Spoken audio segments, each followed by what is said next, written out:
konteynerde kalıyor. Bana diyor ki çocukları at, sen de rahatına bak.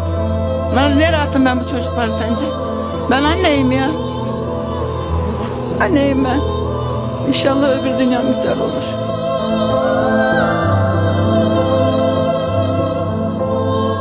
Keşke bana bir ev verseler. Otursam içinde şu çocuklarımla beraber son ömrümde.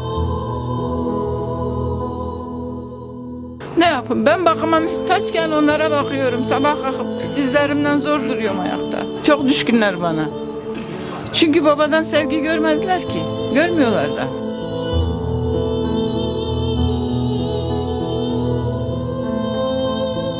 Çocuklarımın sağlıklı olmasını isterdim. Anneler günümü kutlasınlar isterdim.